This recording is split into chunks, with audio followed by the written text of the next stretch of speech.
thing I'm most excited about tonight. What do you got? Is this movie trivia game. Alyssa Milano. That is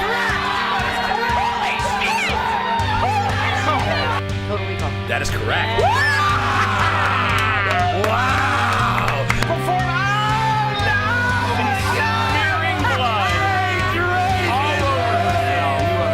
Matthew Broderick.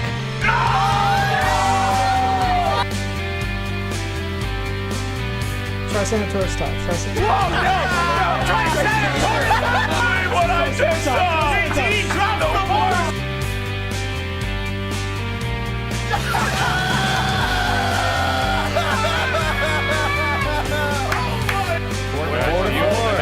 It is all time. This is heated. Mila Jovovich. Very close. That's the famous Stallone mug. I want to know if you do yourself the honor of maybe like kind of marrying me. That blue fairy thing screwed Yeah. me. Watch Pinocchio. It's the blue fairy guy. Whoa! Wow. We just went explicit. Wow. Harloff is upset. Don't even look me in the eye. He's upset about that blue He fairy. is red in the face. Yeah. Christian Harloff. That blue fairy sucks my balls! I got the right answer. How many points? I did not bet enough points. What? JT! I win? Winner! I'm a firm believer in trial and error, and I believe my client is on trial. It's in error.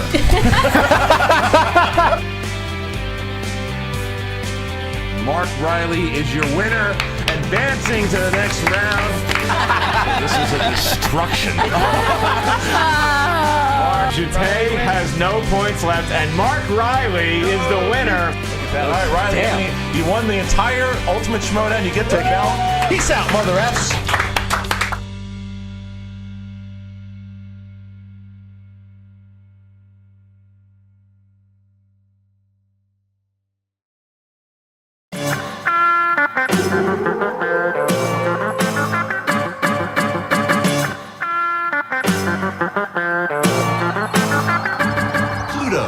Ladies and gentlemen, it's time for the Schmoedown Rundown. Introducing first, KRISTIAN Janet, and the host of the Schmoedown Rundown, Brad Gilmore. What's up, everybody? Welcome to the Schmoedown Rundown, the official after show for the movie trivia Schmoedown. My name is Brad Gilmore, and my credit score jumped 50 points today, so can you holler at me for a refinance of that auto loan? I'm coming to you live from the mean streets of Houston, Texas. Joining me today on the show, making his return because we were gone last week, Frank Janish. Yeah, we were all gone. Some of us were more gone than others. Some of us were so far gone. So That's your another favorite Drake band reference, Chris. Favorite band, Chris. Before the recording, Chris Yeah. Clark did say his favorite band was Drake. I'm just throwing that out. That's true. Continue, Frank. That's true. Yeah, we're back, and it's like as if nothing happened, because actually nothing happened in terms of this show. Nothing happened. Nothing happened. And speaking of the man who produced nothing from happening, his name is Chris Clark. Chris, how you doing, man? I am doing phenomenal, Brad. Nothing did happen last week, so I think we all can just sit back, relax. Let's enjoy the show together as one big happy family who just love this week of Schmoedown awesomeness. Yes, there was a lot to talk about, and that team match, my goodness, are we going to talk about it? But first, there's some news things that I want to get to. If you haven't checked it out, the greatest thing to ever occur in the history of entertainment this side of the Atlantic, I am talking about the Hall of Fame on ESPN 97.5 debuted this week with me and the Hall of Famer, the now two-time Hall of Famer, Booker T. And we had a special guest on our very second episode. He was the second guest of the show. That man's name. He was the second guest of the entire show. So it was Chris Jericho on episode 1, and then it was Christian Harloff on episode 2. Christian called in to our show on ESPN 97.5 in Houston, and we talked about the Schmoedown, and we also talked about something Schmoedown related that is occurring in Houston, Texas on May 18th. That is the Schmoedown live from the Booker T World Gym Arena in Texas City, Texas / Houston, Texas. We're going to be seeing the Mega Powers collide all over again. This is WrestleMania 5, brother. We're seeing Andrew Guy go one-on-one with Ben Bateman. If Ben Bateman loses, he's out of the singles tournament. A lot of stakes here in Already. Houston. Already out. He didn't even get to play, and he's out. No. But he will be out. A lot of stakes here in Houston. And Christian Harloff broke the news to me for the first time I was hearing it, and then he talked about it on Collider Live. But the undercard is going to feature the Founding Fathers, Dan Murrell and the Outlaw John Roca versus a team of which I'm not exactly sure yet. But that is going to be an incredible card, and you can only see it here in Houston, Texas, Booker T World Gym Arena, my backyard, really my home court. It's going down. The tickets are at the schmoedownlive.com. Frank Janisch. By the way, Free For All and Chicago still on sale. But let's talk about Houston for a second. How stacked is that card, and are you going to be here? I will definitely be there. Like 95% sure right now. Of course, I need to square things away with my workplace to make sure I can have those days. But all that being squared away, I will definitely be there because Andrew Guy, Ben Bateman, literally in the middle of a wrestling ring. Yes. Come on. How can one miss that? And then as for the undercard with the Founding Fathers, John Roca, the Outlaw with Dangerous Dan Murrell against a mystery TBD team. Look, John Roca again, also in the middle of a wrestling ring. Perhaps he finds himself in that ring with one Andrew Guy. I don't know. You never know what could happen. But I think when you have a lot of big names on that day. So a lot of good competition, I'm assuming, because that's what we normally get with the live events. And why would this be any different? I'm looking forward to this one, but and it's in Booker T's World Gym. Is that what's the name? World Gym Arena? Is that the how? World Gym Arena? Yeah. The World Gym Booker Arena. T I mean, World Gym Arena. Yes. That's going to be incredible. So I'm very excited to make it down there for this one. I mean, it's crazy to see, when I first became a fan of the Schmoedown, never did I ever, in my wildest imaginations, think that we would be doing a Schmoedown live event in my hometown and being able to get with Christian. I'm right there with you. I know. But being able to get with Christian and Booker and make this deal happen, I mean, I was so excited when all terms were agreed upon, and I knew that they were coming May 18th. I made the strong pitch to Christian. He believed in it, and tickets are on sale right now. And by the way, the 5-time WCW champion, the 1-time World Heavyweight champion, and now the 2-time WWE Hall of Famer, Booker T, will be in attendance May the 18th. And I've been talking to Booker, trying to gauge who he's going to root for. Because I said, Book, if it's the main event, you got to pick somebody to root for. You can't just be Switzerland. And so he's been studying, kind of researching, and I think he told me he's going to make his pick for that match very soon. I don't know if it's going to be in a Keys to Victory segment. I don't know if it's going to be here on the Rundown. I was going to say, I would love to see a live Keys to Victory at the event. Oh, that's a great idea. That's a great idea that we might need to pitch to the CEO, the chairman of the board there. But I want to see if maybe I can get Booker on this show closer to the day, and he can choose who he's going to support in that match. I think Ben Bateman's probably the obvious choice there. Everyone loves Ben Bateman right now, unless your name is Roxy Stryer, who we're going to talk about her here in a minute as well. But I'm excited for it. Chicago is still down the pike. We have the live event in Los Angeles, California, the free-for-all. And Christian has been teasing names that when they're announced, people are going to freak out about. So that's something that I'm really excited about. Who do you think, if you were to pick somebody, because I have no inside information, I guarantee he wouldn't tell me if I asked. But who do you think is going to make a surprise appearance? I have a guess. My guess is Kevin Smith. Yeah, I think that's been the I think was it the Moby Dick of the free for all for Christian, like trying to get Kevin Smith. I think at one point, I don't know which year it was for, last year or the year before, it was looking close, but it never materialized. But aside from that, he's been trying to get Kevin Smith on the Schmoedown regardless of whether it was free for all or what have you. So yeah, a lot of people can point to that one. I think that's probably the safe bet. I don't know. Maybe Freddie Prinze Jr. Maybe someone, because like again, when we go back to 2016 season, he became involved in terms of like the Star Wars and everything that happened with that. Off the top of my head, it's interesting because what was the, they've. Yeah. No. Yeah, I was going to ask him, Freddie Prinze Jr. when he competed in that Star Wars team match. What was the ruling? Didn't he cheat? Yes, the nerve herder, and he didn't write it down. But like the judges, I forget who was on the desk at the time, Christian and I think someone else, but Mark. or I think was Riley up there maybe, I don't know, but they miscounted him as the correct answer, and he never corrected them. He just was silent and let it go on, and he got the erroneous point. So, but what I was going to say, I would have done the same thing. Oh hell yeah! Why? That's not on him. It's not on him. That's on you, Judge. Shit. It's not on me. Exactly.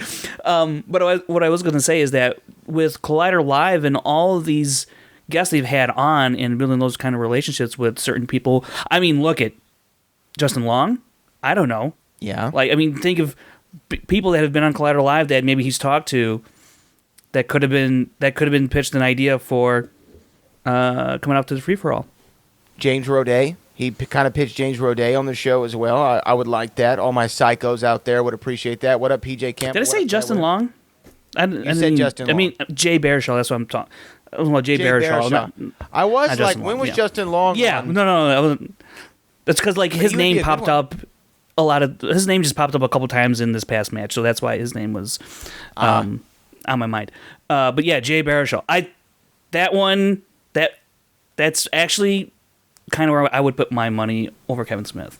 Just because he's more recent, and I know Christian has been in talks with him, or not in talks with him, but has talked to him recently on Collider Live, and would have definitely pitched in the idea of maybe coming out to the free-for-all. I think. I don't know if that happened or not, but if it was going to happen, it would have happened that day.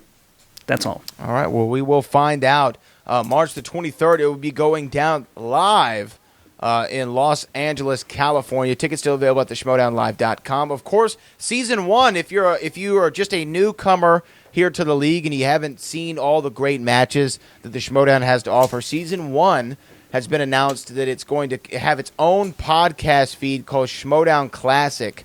And that's going to be really fun to go back and relive Season 1. And our own Chris Clark had a lot to do with that. Chris, why don't you tell people a little bit about Season 1 of the show and Schmoedown Classic? Essentially, like if you are enjoying the podcast feed, it's essentially the Schmoedown re-edited to an audio form. This allows people who have not necessarily had time or had any sort of inkling to go check out the earlier seasons of the Schmoedown. It gives them this sort of chance to kind of catch up on sort of what the game was back then in a more digestible format in audio form. So make sure to check out that feed. It should be up right now. It's called Schmoedown Classic Season 1. Seasons 2, 3, 4, and 5 will be coming soon later this year as well, so make sure to stay tuned. And it's just an easier way for you to digest the matches and to just get yourself acquainted with the game if you don't want to, and if you don't have time to like watch the full hour 40 minute episode. It's just a more digestible format for quick time play. You know, I'm excited to hear it. You know, I don't think I've seen all the matches from Season 1 myself, so I would like to go back and listen to them. I've seen probably 90 to 95% of them, but you know what's weird is I came in in the Collider era, and I love the way it was produced and the format of it. Sometimes it's strange to go back and listen to that AfterBuzz era and hear the way that it's kind of done, and and the way the format was, and the rounds were a little bit different. It wasn't as a well-oiled machine because they were creating a game essentially on a week-to-week basis on the fly. So If, it's interesting to listen to. It's very raw. Like, for example, a lot of the stuff you see from those earlier seasons, a lot of that stuff gets cut nowadays from the actual edit of the show, if I'm allowed to say that. Like, it's flaws. It's stuff that will happen live that usually for a polished show, they're not going to put that out on the air. So season 1 is a very raw format. If you want to know what it's like to be at a shoot for the Schmoedown, season 1 is as close to a raw board tape as you can get. Yeah. And I think if Go ahead, Frank. If the Schmoedown ever had like a Wild West era of the Schmoedown, it's when they were at AfterBuzz, the 2014 and the 2015 seasons. That's like the Wild West era of the Schmoedown. I cut the trailer for the season 1, and when I was going back revisiting all those matches, man, there is just a certain type of energy and magic that was happening there. They knew what they had there, or the potential was there going through that 2014-2015 season. And one other quick note, at the end of that trailer that says coming to Facebook soon, and what that means is, and for those who may not know, is that RB3 is currently editing those, so it's going to kind of update it in terms of graphics and whatnot, how the game looks today. So eventually, those are going to go up on Facebook and be its own separate episode, so you can watch them visually as well as listen to them audibly. So it's a lot of fun. I mean, if you have not seen those 2014 matches, there are some legendary moments in there that get referenced to this day that you should definitely go back and revisit them. Starting with the Cops or JTE match, there's a top 3 all-time moment right there in that match. And you should know what I'm talking about if you've seen it. And you can go back and see those now. Schmoedown Classic is going to be the podcast feed. And like you said, RB3 is going to be able to edit those and put them on Facebook. And sometimes, though, you just like it raw. You know what I mean? Well, that's kind of an odd sentence to say. But sometimes you like to see things in their original format. You know, raw and George uncut. Lucas. Yeah, raw and uncut George Lucas. And as these are the special editions coming out that RB3 is putting together. As the least referenced member of NWA said, REN spells Ren, but I'm raw. And I always like to hear things in its raw and in original fashion. So let's move on, though, because we had 2 matches this week. And the team match was, I think, a sleeper for one of the most fun matches of the year so far. And I know we say that a lot, probably to the point of nauseum on this show, but that was such a sleeper match that I did not expect what was going to happen. And all the topsy-turvy, ups and downs, roller coaster, Texas Cyclone style that we got. But before we get there, we had another match. It was Demi Adijibe. Yeah, that sounds right? good. Adijibe? That sounds good. I'm close, man. I'm sorry. I'm from Texas. Versus Liz Miller, and we're going to talk about that match, but let's talk about a cutscene first, Frank. Because at first, we saw the family, RMB, Robert Meyer Burnett, and Drew McQueenie. You know, McQueenie says, I want my belt back. Of course, he's referencing the team championships. Right. And then Robert Meyer Burnett, who's the captain of the ship, assures him that it's going to happen, man. Do you think that the Mountain Drews, as I've been calling them, Drew McQueenie and Andrew Guy, can they be the Mountain Drew on top of the Schmoedown Mountain? No. No. Okay. No. I'm sorry. Well, you know what? But you know what? No. Before you run your mouth anymore, that just completely shows your bias against Andrew Guy. You have a bias against him. You do not like him as a player. I have a logical bias against Andrew Guy. That would be correct. Yeah. You have an illogical Statistically bias. speaking, yeah. Oh, according to you, bias. but listen, no. number man. Listen, number man. You know Sure. who you are. You're Jonah Hill in Moneyball. All right. It might look right on paper, right? Yeah. But you got to have Billy Bean. I'm Billy Bean. I got to say, you know what, stat man? Longest win streak of all time. I'll take it. You know what, stat 27 man? games, was it? 27 games, something like that. You know what, stat man? Yeah. I see what you're doing, and I appreciate it. I'm going to give you the shot, all right? But then I'm trading Jeremy Giambi, all right? I'm going to do it, and you can't stop me. But, wow, that's a name I haven't heard in a long time. Oh, my gosh. Yeah, for good reason. But Andrew Guy, Drew McQueenie, if they were able to do it, I mean, let's not undercut Andrew Guy. Maybe statistically he's not the best player, but able to pull out big wins at times. I mean, he already has a win this season over a pretty good half of a team. And I think that he can continue that streak on. And McQueenie, he's been there before. He's held gold before. So I think it could happen. Yeah, I think the question is, do you think McQueenie is a better teammate than Ben Bateman was to Andrew Guy? And that's on different levels in terms of knowledge, in terms of how they operate as a team. And can Andrew Guy make Drew McQueenie a better player? How can when you look at that, you go, probably not. But you got to remember Team Action, they were very much some of the first teams and players to really delve into strategy for the game. So while Drew was with Sam Levine, they were also doing that. So now you got these two strategic heads coming together. Drew McQueenie, obviously with a high base of knowledge. Andrew Guy has been working on it, as evidenced as his performance against Dan Murrell, and to a very tiny extent against Mark Riley, because they were both bad in that match. But things can happen. This is the Schmoedown, and look, that I think they were going to beat Ben Bateman and Finstock. Well, at the point, it was Andrew Guy and Rutmer Burnett, so not really. This isn't actually really a good comparison. Forget that. But things can happen. I just don't think when you look at teams like Critically Acclaimed, Who's the Boss, and obviously the Shire Wolves, that both these Drews can topple any of those teams. I got to see something happen that I'm not expecting to see, and I just don't know that they can do it. It's going to be fun to watch, but I don't know.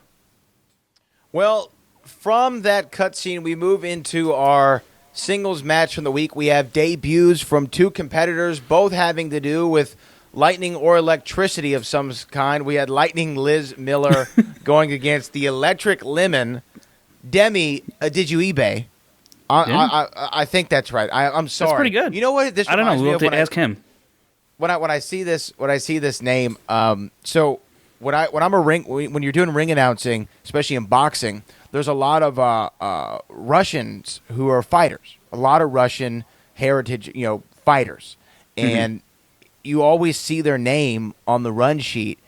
And I always have to track them down because there's no way I'm able to say these names. Yeah. It's like their name is always like, KHNKIX4, the atomic symbol for boron, 72. And there's all kinds of crazy things in it, XYZ, LMNOP. And you're like, how am I supposed to say this again? I'm not exactly sure. And then it's inevitably like the easiest name to say. When you see Nurmagomedov for Khabib, you're like, oh, well, it's kind of phonetic. Just sound it out, idiot. And I guess this is the same thing. Demi, did you eBay?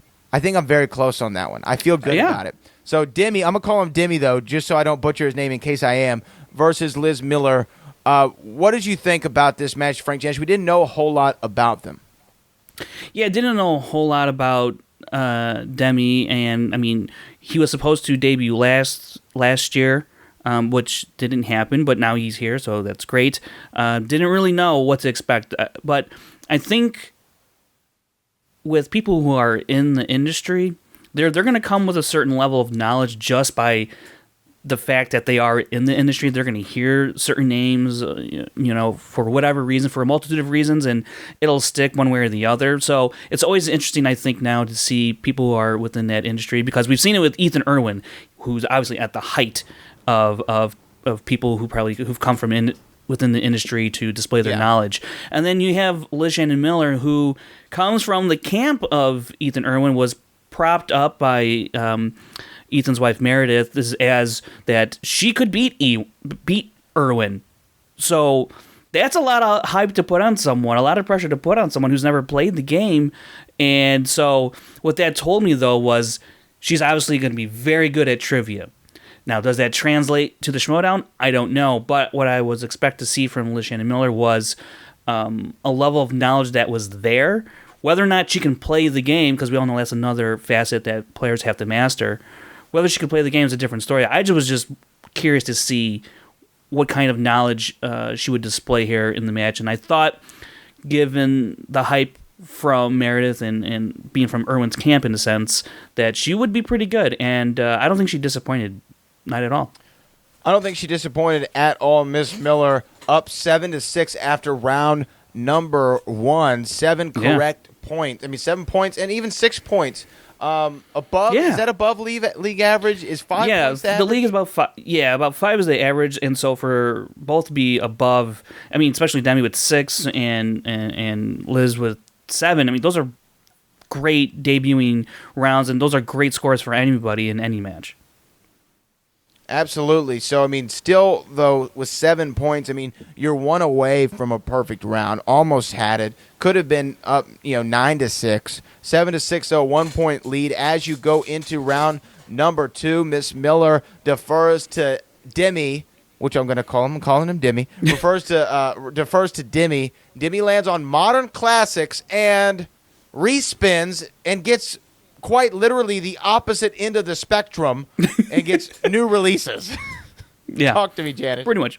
I thought, like I was saying earlier, when people are coming from the industry, they're going to hear names a lot just being in those circles. And with new releases, I would think someone who's currently within that industry or works around in that environment, you're going to be knowing about a lot of, obviously you're going to be around newer movies and newer projects and things like that. So I thought it would be a pretty good category for him. Doesn't necessarily mean it's going to translate because, again, there's a lot of luck involved with this game. But I thought it was a good category for him potentially, and it proved to be right. He went 3 of 4 for 6 points. So, and he didn't get burned by his steal. Liz Shannon Miller couldn't come up with the answer. So I thought it was still that's a great debuting second round to have, and he got what seems to be like a favorable category. So it was looking pretty good for him. I mean, with 12 points in 2 rounds, that's not too shabby. And he was still the first to go in the second round. Yeah, I mean, getting 6 of 8, like you said, not bad. LaShannon Miller had that ability to get some steals. Couldn't capitalize on the opportunities. But then when she goes up to spin, go ahead. And I was going to say, because we don't know, because Demi's obviously not playing strategically here, like, again, being new, would he have gone to a JTE rule to get a repeat, or would he have gone to multiple choice and maybe picked out Adventure? Or, if he saw the list of the games that was asking the question for Ready Player One, would he have been able to figure it out? So there's little things there that, as he goes on to play matches, that maybe he picks up on and learns and becomes a better player, because this is jumping the gun, but these two players are not going to be the same players if they continue to play, are not going to be the same players, and I mean players who play the game. They're not going to be the same 3 or 4 matches down the road. So this is really good to see. Yeah, no, I liked seeing people figure it out as they go along. And, a lot of the times, even you and I, we can strategize and say, oh, I would have done this, or I would have done that. And some of what we say may be true or false, but when we get out there, all those plans can go awry. I mean, It's now been quoted ad nauseum, but Mike Tyson said everyone's got a plan until you get punched in the face. And I think that the Schmoedown is no different. I mean, you can have a plan or a strategy, but you go in there, get a category you don't expect, or get a string of bad questions in round 1, and you're like, okay, now this is out the window. I don't know exactly what I'm doing.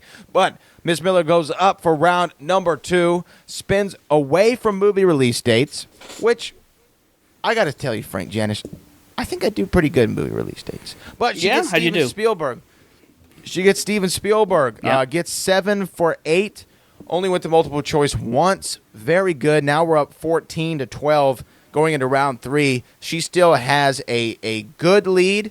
A good lead in not terms of points, but in terms of pace. I think that she's kind of setting the tone for the match.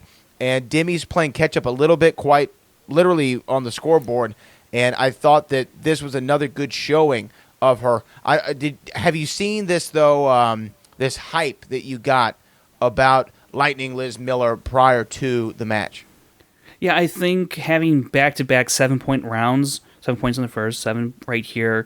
I think, and then you get into Spielberg, which this category has been pulled a decent amount of times, and just outside of that, you get Spielberg questions from the first round or in the third round, the final round. So it's not like these are going to be cupcake Spielberg answers, and I think this was really going to show how well does she know some deep knowledge of classic directors and of those films, and she got every single question right. Had to go to multiple choice just once, and so she was cognizant of that fact that she could go to multiple choice, work to her advantage, and I thought this really laid the groundwork for what we could see in future matches from Liz.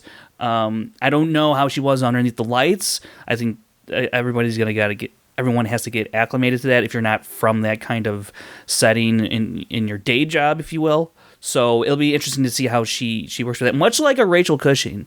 This is what this kind of reminded me of, to tell you the truth, this performance.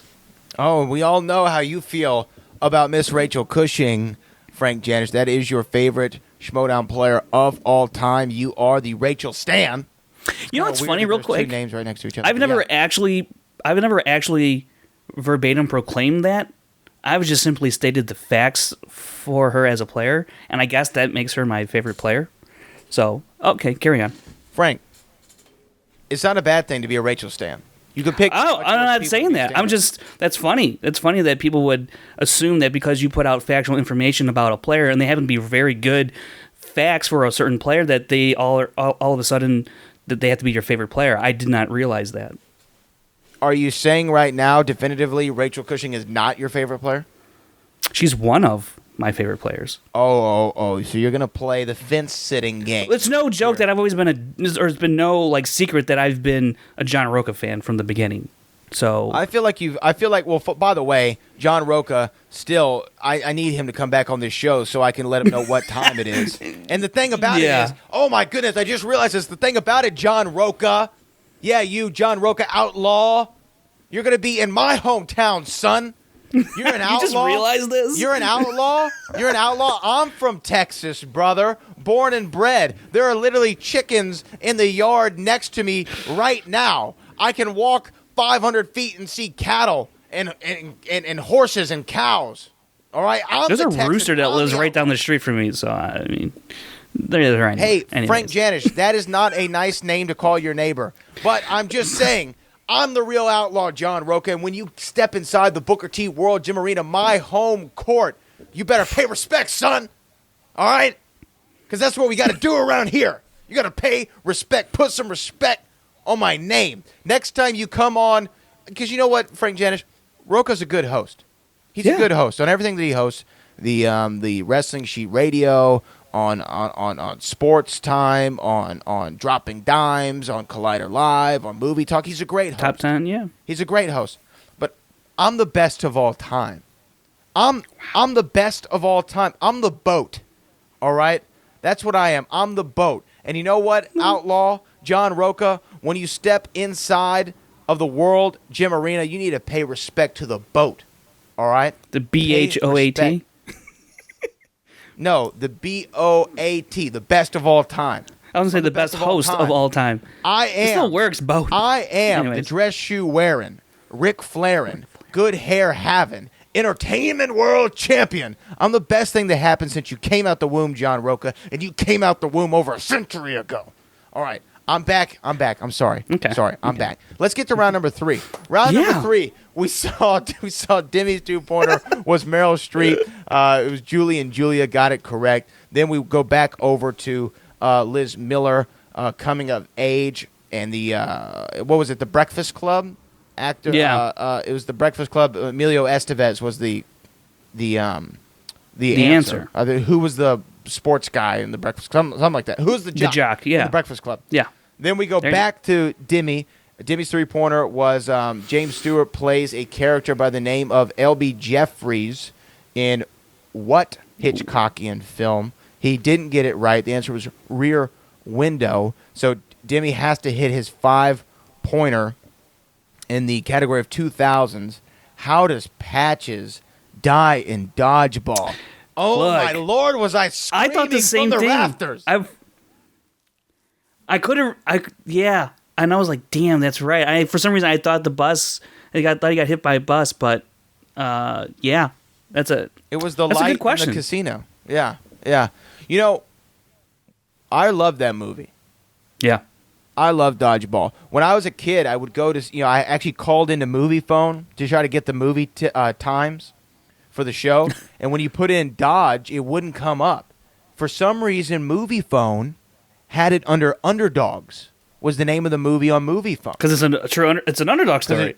Because it's Dodgeball, a true underdog story, but they had it under Underdogs. So when That's it was funny. like Underdogs, rated PG-13 to select the theater near you, and I'm like, it's That's not great. Underdogs, Movie Phone guy. It's Dodgeball. Kramer would have made That's that pretty mistake. funny. But Liz Miller wins the match 16-14. Good statement victory by Liz Miller, but a good showing by both of them. I mean, 16-14. Yeah. 14. You don't want to miss your last two questions in round 3, but Not ideal. Hey, it happens. It happens. It does. And so I think we're going to see both of these players back, and like you said, you Rachel Cushing, Liz Miller, maybe there's something there. We're going to find out as it goes along. Anything you want to say really about this match, Frank, before we move on to the next cutscene? Yeah, to wrap it up in terms of stats for the match, Demi, he was 10 of 15 for 67% correct. And Liz, she only missed 2 questions, 12 of 14. That's 86% correct, earning 80% of her available points. So again, that's a high mark to start with in this league, and let's see what she can do in her follow-up match. It'll be interesting. That's the thing, man. It's always about the follow-through. But let's follow this through line from the storylines here. Cutscene numero dos from this great match. We saw Ken and Stacy on the set of Inside Schmoedown just before they taped, and they were talking about revealing her partner soon, and Stacy saying, I want to go on a revenge tour. I want to get mine. I want to avenge my losses. And she's got a target on Janine the Machine first. Yeah, it was just a fun scene because it's like one of those the cameras happen to be rolling, and because Ken's going back and forth with RB3 and stuff, and here comes Stacy. She's getting set to record Inside Schmoedown. They're talking about all this stuff, and what's interesting was that we keep teasing now. We saw the tease in the team match at the end with Jen Sturger when Stacy and Jen would she can reveal her partner. Nope. And then we saw here we got little hints of who this person could be. Sounds like a he from some of the verbiage I heard in that exchange. So that doesn't really narrow it down because there's a lot of dudes in the Schmoedown. So, but the revenge aspect of this is now she kind of wants to go after people that she feels she's been wronged by. That's Janine and Jay, and I don't know who else she feels that way about, but those two for sure. So, I mean, yeah, that's the thing. Is Miss Movie's going to come back and go, okay, I'll play you? Like, why? Maybe. Why? I don't know. Why not? Maybe... I don't know. Maybe Miss Movie doesn't want to do it. Maybe she's above that. Maybe she's like, hey, I don't got to play you for why? For what? So, I mean, another person could be Markia. I don't know, because she was there for a little bit. So, it'll be interesting to see when the Stacy Janine match, if that happens, when it happens, all that. That should be. Look, they faced off basically in that triple threat number contender match at Collision last year, and Janine had her beat for the most part, right? And we obviously know that final round collapsed and Draco ended up winning, but Janine plays very well. She played against Chance again, obviously in the season opener as the undercard, and played very well. Stacy can play very well. We saw her; she's alluded to carrying Winston Marshall in their team match against Founding Fathers. So she's a dangerous player at certain times as well. So these could be some really fun matches, but she's got an axe to grind this year, which is an interesting angle to see from Stacy, because she's always been the kind of the happy-go-lucky, I'm going to come out and with these somewhat elaborate, entertaining entrances. So we're seeing a completely different side of her, and I'm really liking what we're seeing so far. Well, I always like when you realize what someone's true, I don't know, what their true calling is as far as a character, far as a heel or a babyface. And whenever they tap into it and they find it, it's always fun to watch them start playing around it. And Stacey Howard really in this role, I think, is the best version of Stacey Howard we're going to see in the movie Trivia Schmoedown. Speaking of people in a role, we didn't discuss it in the first match because I wanted to discuss it in this match. In World's Finest versus Korruption, we have to talk about the commentary here because Roxy Stryer. What a week. Has had a hell of a week, and I got to tell you, I don't know if it's because she's new. I don't know if it's because I've really enjoyed listening to her on Collider Live, but I got to tell you, I think she's one of my favorite commentators for the Schmoedown. You know, she was like, I never really realized or saw how much of a fan she was of the Schmoedown, because just because you play in the Schmoedown or you participate in some fashion with the Schmoedown doesn't necessarily mean you're like the biggest fan of the game. You like what you do, obviously, or otherwise why would you be doing it? But you don't know certain levels of fandom for the game at times, and to see Roxy up there, I mean, I think she every time, you know, it was time to say the movie Trivia Schmoedown, it was like the cast, you know, a couple crew members saying live from New York, it's Saturday night. It was like one of those moments, and I was just kind of taken back because no one has ever said it at the same time. KRISTIAN says it, and she was so excited, and it was genuine, you could tell, and the energy she brought there, and just it was really like a fan, an actual fan off the street, came in, sat down beside KRISTIAN, sat down beside Ken, and called a match, and that was really refreshing to watch. But that's exactly how, you know, I got the privilege to call a match one time, and that's how I felt sitting at the desk. I felt like the fan who was sitting in the audience for the Tonight Show, and then Jimmy Fallon asked you to read the monologue.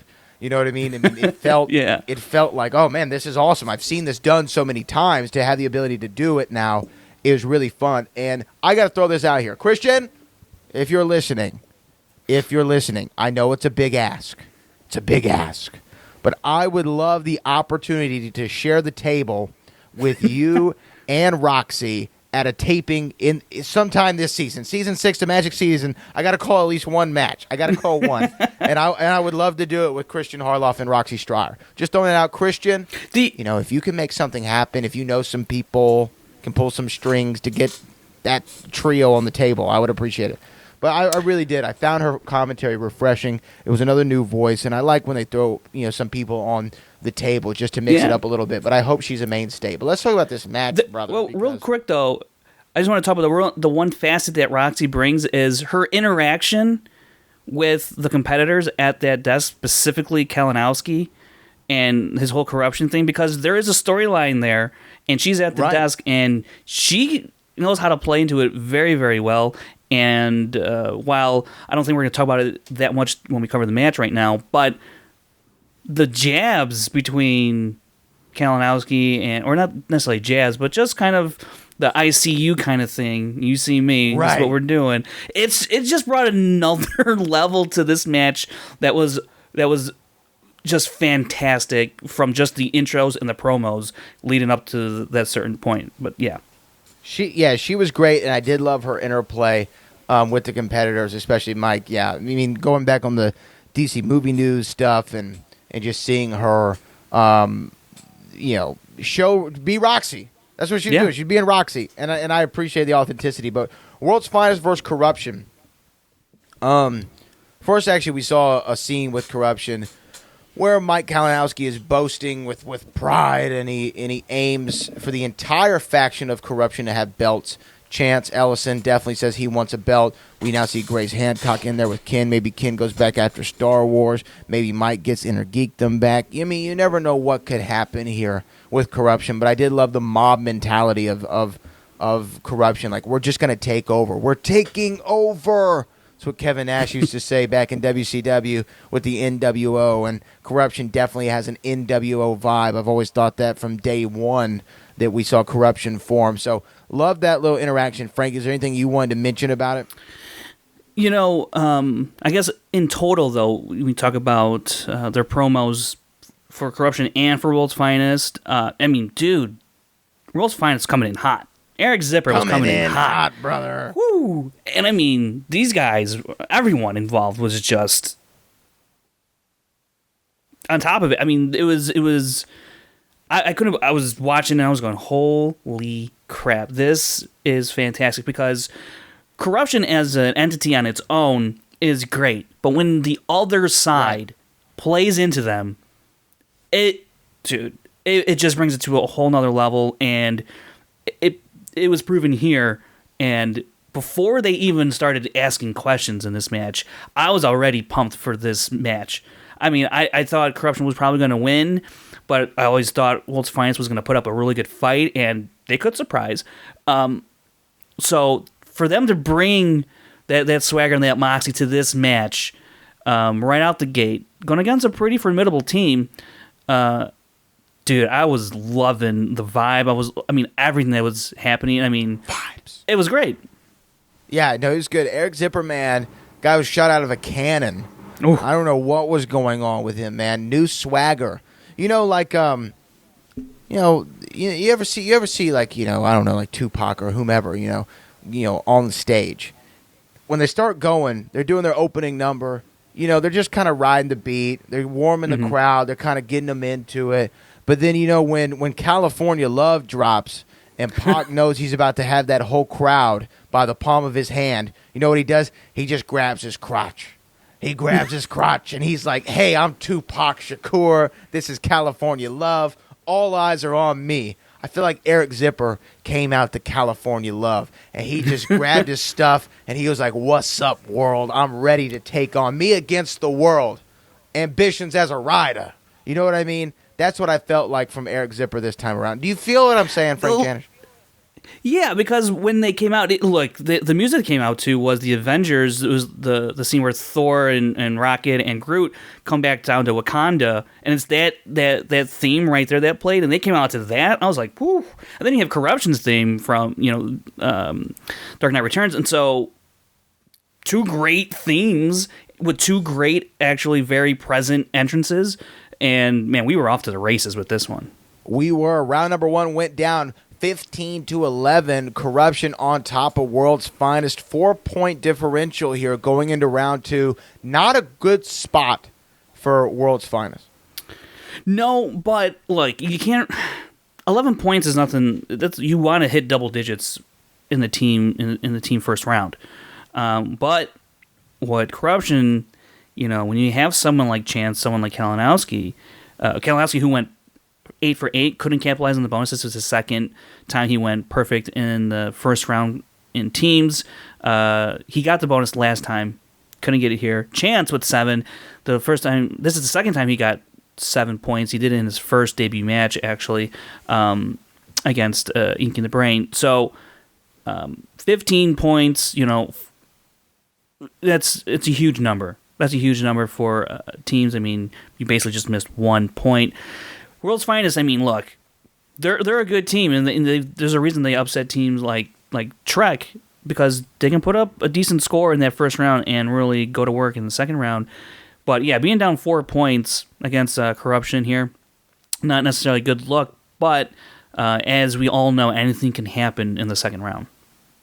Anything can happen in the second round, and boy, did a lot happen in the second round. We saw Korruption go first, though. Korruption goes first. Mike goes up to spin, gets 80s. Thinks about it. They confer. There was a joke about Chance. He wasn't even born in the 80s. He was born like 15 years later. I was just about to reference that. Chance is a 90s baby. Oh, my gosh. Just as I am, but, later 90s. He's a later 90s baby. Yeah. And mid-late 90s. And 80s isn't his bag, and I guess Mike, because that's also another category that's been mined pretty well.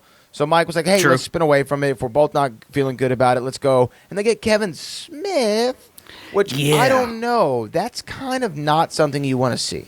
Yeah, I don't think so. I don't think anybody really wants to see Kevin Smith category, just because his movies are for a certain kind of audience in a sense, and it's not that you don't like them. It's just that to know them well enough to answer trivia questions about them is going to take a pretty deep love, I think, for Kevin Smith movies. I could be mistaken here, but I mean, he does have some classic movies like Clerks, and I mean, obviously, you know. So yes. I mean, there are the classics out there, but do you know them Mallrats, well Jason enough? Right. So I mean, do Yeah, you no. know them well enough? That's so. But the other thing is, I don't think this question's been mined a whole lot. I mean, maybe I think it's come up maybe once before, so it's not the worst case scenario here. But yeah, obviously, no Chance and Mike weren't jumping for joy when they got this category. Yeah, absolutely not. This is and it was a brutal category for them. This was brutal. Oh, it was rough. Got They only 5 they only points. Got 5. Yeah, 5 out of a possible 12. World's Finest stole 3 points, which Yeah. made it really interesting when we got to World's Finest, and this is where we got to spend some time here, man, because. Oh man, I thought Brother. because look at Corruption was only up by 6 with World's Finest needing to go, and man, like we said, this wheel can really make or break you, and it tried to break them. It definitely did a good job trying to break him. Eric Zipper goes up to spin for World's Finest. They land on Action Adventure, and then they spin away from it. And I really didn't know why, other than because you would think that superhero films would fall under Action Adventure. You might think that you might Yeah, get a couple you could get it. questions. You might. Yeah, you're right. And then you spin away from it. They almost, for a minute, everyone in the room gasped because it seems as though they were going to land on opponent's choice for a moment. And I think that Winston even prayed to, I think he said Black Jesus. Black Jesus. I think yeah. those were his words. And it went away from Black Jesus, but it landed on James Bond. And that was not the noun that he was hoping to see. He was not hoping to see James Bond. Just what a turn of events. I mean, for Corruption to have the round that they had, and then to get this gift, what appeared like to be a gift for them against World's Finest, man. Whew. Yeah, you would think that the look on Winston and Eric's faces, you would have thought they just got, hit with a bad diagnosis of some kind.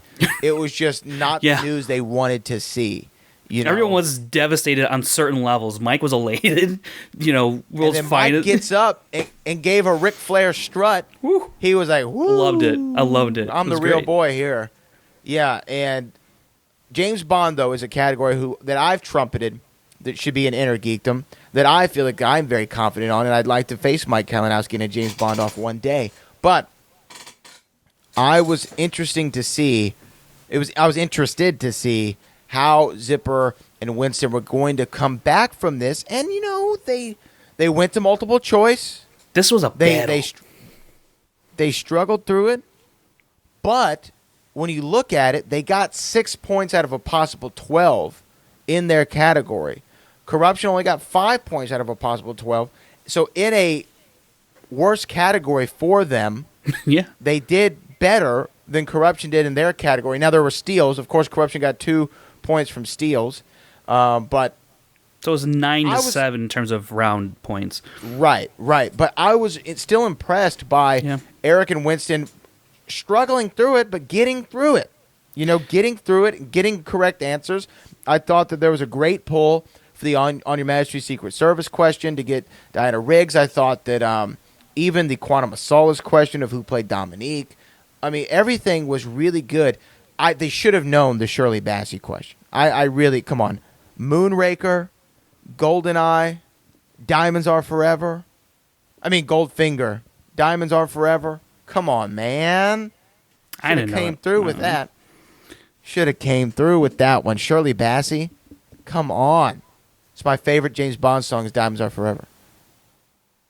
I mean, I will Goldfinger's up there for a lot of people. I will say that this is one of the scrappiest second rounds that I've seen a team play. I mean, man, they were fighting tooth and nail to get through this thing, and those last 3 questions that they ended up getting, to stave off any kind of other steal possibilities. I mean, the fact that Corruption only got 2 points and steals off of this is a monumental victory on the side of World's Finest, because they could have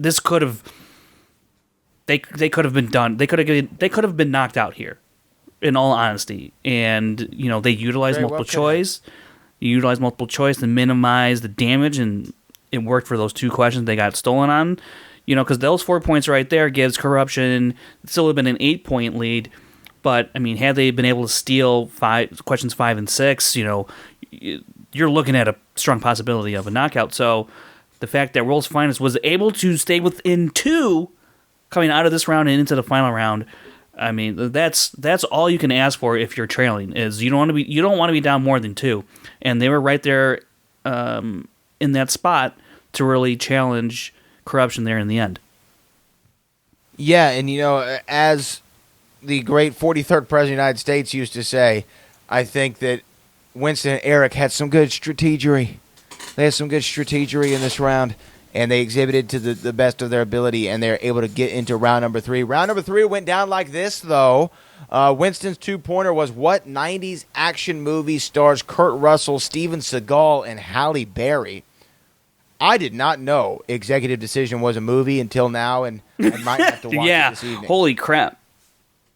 Yeah. Have you ever heard of Executive Decision? I have not. And I was like, wow, this is a 2-pointer? Jesus. And Halle Berry. You want to talk about a Hall of Famer. Oh my goodness. Halle Berry. Yeah. I watched, it wasn't too long ago that Farrah, my girlfriend, and I watched the Flintstones movie. And Halle Berry I is in the forgot movie. she's in that, yeah. Oh, brother, if you watch it again, you won't forget. I'll tell you what. Back in the day, Johnny Carson had a golfer's wife on the show. I think it was Jack Nicklaus' wife. And she said that she would polish his golf balls before a big match, right? And she said, I polish his balls. And after like a, uproarious laugh, Johnny Carson had a classic line that says, "That'll make your putter flutter." And I'm just gonna tell you what. Flintstones, Halle Berry, that'll make your bed rock. Wow, let's move. that's a long-winded story just to get to that point.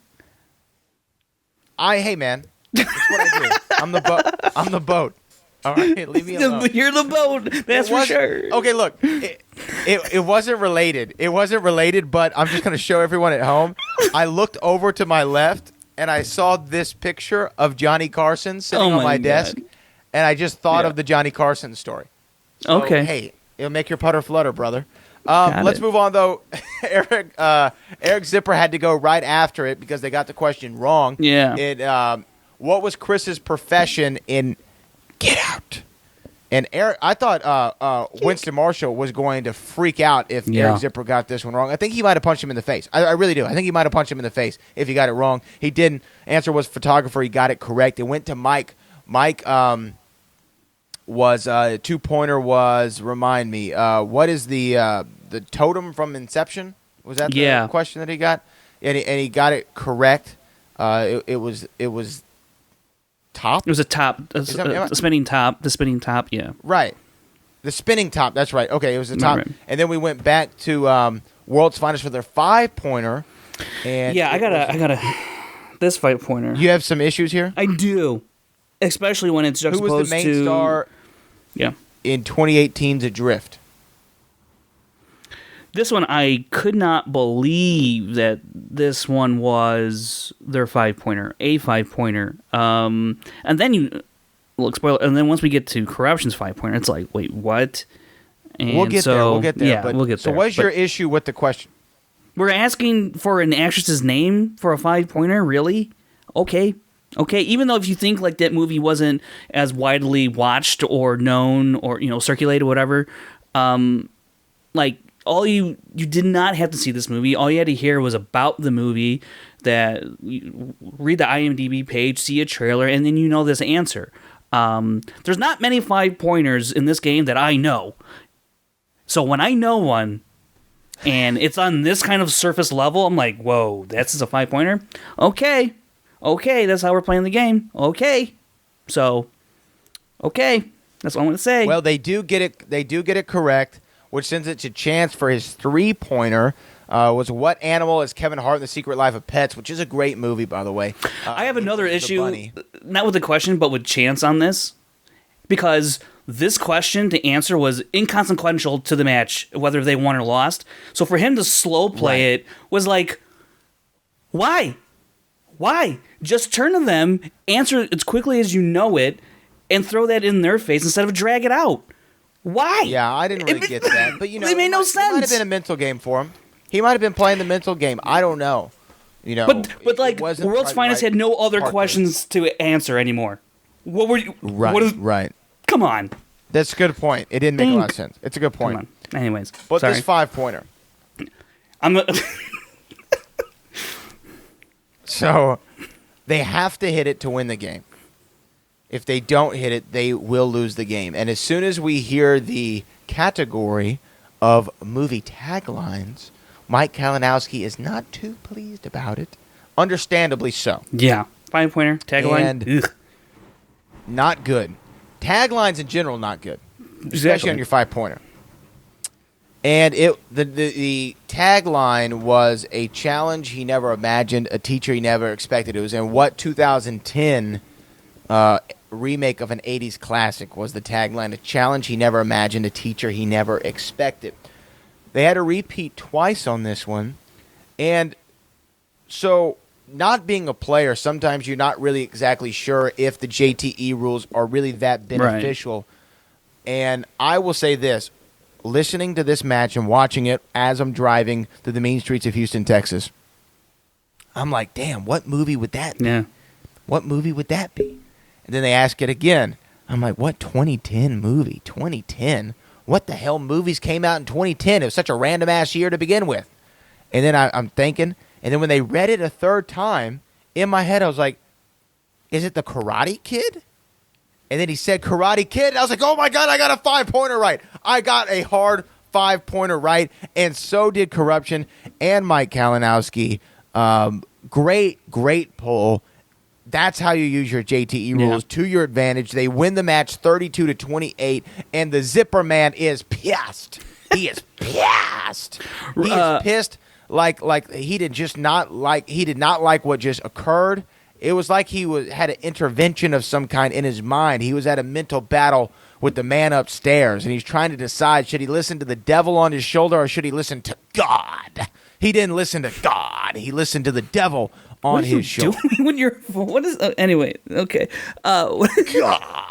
Yeah, it sounds weird in the headphones. I don't. And if Korruption God. if Korruption had lost on that 5-pointer, and they looked across the table and saw World Finest 5-pointer, there would have been problems. Because how can you ask for, like I said, an actress, a leading actress name in the movie as an answer for a 5-pointer compared to a tagline for, I mean, taglines are hard. Like, They're very difficult. I just was, I mean, granted you didn't have to see the movie for either one of these answers, but tagline, there's a little bit more, it's not like, can you tell me prior to today, I mean, could you tell me the tagline for Endgame? Like, no. We pretty much know it's going to be whatever it takes, but I still don't know if that's like the official tagline, but just because that was the tagline of the trailer. So I mean, it's hard to like, sometimes I guess as a Schmoedown competitor, I guess you really are now looking for taglines, but a tagline opposed to naming an actress in a lead role, man, and then if you were to lose that match, like, man, I would be salty as hell. You know how big of fans both of us are of Back to the Future. Mm-hmm. I'm gonna ask you right now, Frank Janet. I don't know. If you had to guess, it's probably. I really don't know. I'm like, what's it like to be friends with your parents? I don't know. So there's two of them. There's two of them that have been featured on the posters. Here's the first one. He was never in time for his classes. He wasn't in time for his dinner. Then one day, he wasn't in his time at all. Oh my gosh. I mean, I could probably end up guessing. Yeah. The other one is, where'd it go? The other one is, he's the only kid to get into trouble before he was born. That's awesome. But still, that's a tougher version. I think the first one you could get there. The first one you said, the second one, that's a pretty, just obscure. That's hard. Yeah, I don't. It's very, very obscure. So shout out to Mike Kalinowski and Korruption for pulling out the victory. But then we saw something insane, Frank Janisch. Yeah. A team whom you've trumpeted their efforts in the past, as have I. They are no longer World's Finest, Kaputski. Sad day. Sad day. Sad day. It's they were snapped out of being a team. Oh. It's crazy. We will see what happens with Eric Zipper going on from here. I think the inevitable, though, Winston Marshall versus Eric Zipper match has to occur for this story. I guess is that what we do now? Once teams break up, they got to play. Is that what we're doing? I think so. I think that's what we want to do. Is this the order of operations now? This is the order of operations. PIMDOS. This is PIMDOS right now. Yeah. That's a throwback. I don't even think I remember what PIMDOS stands for. But anyway, World's Finest no longer. And then in a cutscene, we saw Roxy Stryer, the aforementioned Roxy Stryer. Great commentary job, Roxy. She confronts Grace about her prank call. Yeah. Sending her in the wrong direction. Roxy is livid. She's having a fit. Yeah. She was not happy. Not happy. He was able to come face to face with Grace, confront her about it, and Grace was put her hand on her arm and put her hair behind her ear. I was like, "Woo! We're gonna have a cat fight. We're gonna have a fight in the alley here." Roxy was like, "Do not touch me," and I was just. Grace, she gives no F's about it. She's just going to be who she be and deal with it. That is it. But what a great team match that was for this week. I 100% loved it. It was dramatic. It was everything that you want from the Movie Trivia Schmoedown.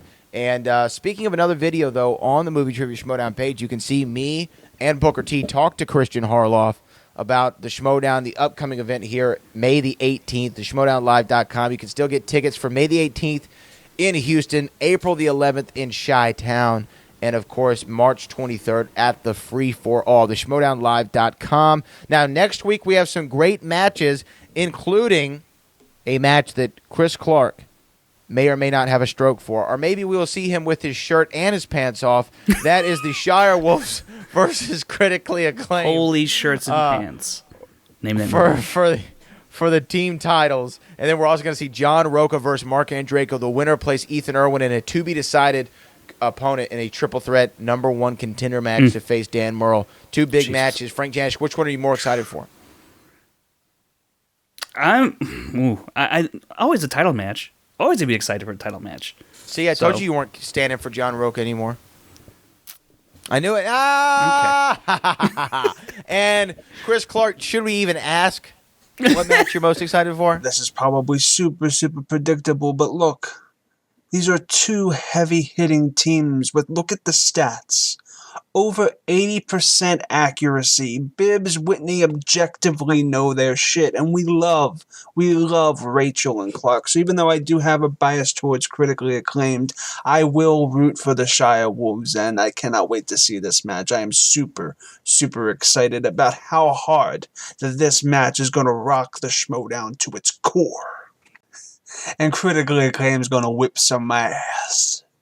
It's not going to happen. But I'm excited to see John Roca versus Mark Andreyko because I hope Mark Andreyko layeth the smack down. Yeah, now you have some newfound John beef. Roca's candy ass. All Look, right? I mean, if Andreyko is on, John Roca's in trouble. But it can happen. Andreyko, even when you look at his team matches as well, he's been up and down. But maybe this is the match he starts to get on a good rhythm like he did last year. He had that kind of momentum going for a little bit when he got to that title match against Bibbs. Maybe that could happen here. I don't know.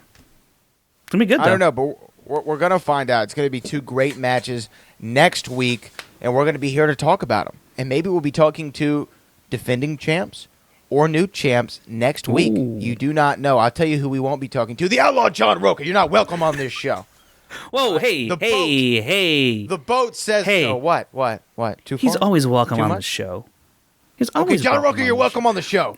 You're welcome on the show. On a limited right. basis. On a limited basis for 15-minute increments, all right? But John Roca, I will see you soon. But Frank Janish, why don't you let people know where they can find you, what you got going on in your life?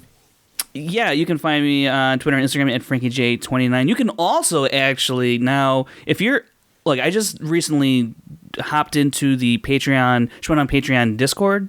So I was in there messing around for a couple of days prior to this. So if you're a Patreon subscriber to the Schmoedown, and you know about Discord or you want to learn about Discord, learn about Discord. Hop into Discord. There's a lot of good conversations going in there. I'm having a good time. So check that out if you're a Patreon member. Christopher Rapilio Bisquete Clark. Let people know where they can find you. You can find me on Twitter and Instagram at ChrisClark8788. Those numbers mean nothing. And be sure to check out the Schmoedown podcast feed on iTunes and Spotify. Bada bing, bada boom, a zip, zap, a doop, pop, boop. Ooh. He added some new flavor there. Extended the LP. Wow. Zippity day. My, oh, my. You can find me on all social media at Brad Gilmore. Follow the show at SD Rundown on Twitter, Instagram, and Facebook. And check out my new show, Monday, Tuesday, Wednesday, The Hall of Fame with Booker T and myself on ESPN 97.5. You can watch it on ESPN975.com. More information about the show coming soon. We got some great guests. This week we had Chris Jericho, Christian Harloff, Dada 5000, amongst other things. We talked about all topics, so go check it out. It's not just a wrestling show, not just an MMA show. It's an entertainment show, so go check us out 3 days a week on ESPN 97.5. But for Frank Janish, Chris Clark, my name is Brad Gilmore. This is the Schmoedown Rundown, and we will run down the Schmoedown again next week.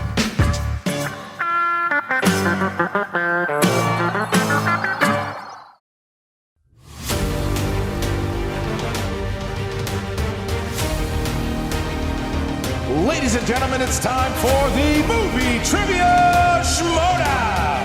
40 competitors going at it. Who's going to be the last person standing? 5 competitors will start at the table. People who have the lowest amount of points on the desk will be eliminated, and then new competitors will enter. You never know who's coming down the ramp next. You guys can be there to watch it all go down in downtown LA.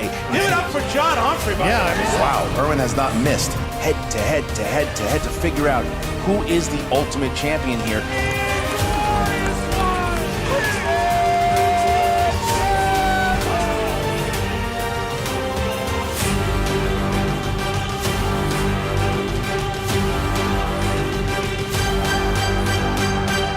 This is something special.